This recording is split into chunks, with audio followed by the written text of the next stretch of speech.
How to add Instagram feed to your Wix website. Hi guys, welcome back. Today I'm giving you a quick tutorial on how to add Instagram feed to your Wix website. So let's get started. First, what you guys have to do is you will open up your Wix website and this is where you will get. Now you can open up your Wix editor. I have opened up my editor to edit this website.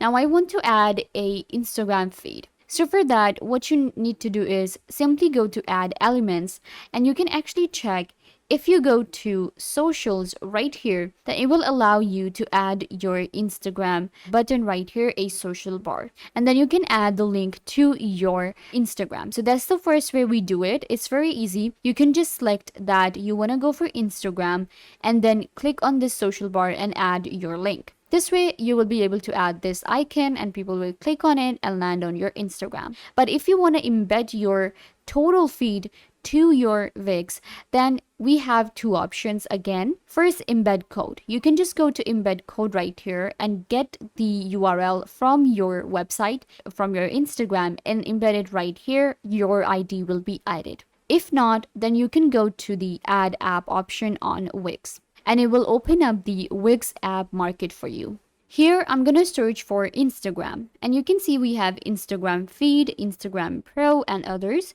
You can see display your Instagram feed on your site. Select this one. Now you're going to click on add again and your Instagram ID will be added to your Wix website. I hope that I was a big help to you guys. Don't forget to give this video a big thumbs up, leave a comment down below, turn on bell notification and subscribe to the YouTube channel.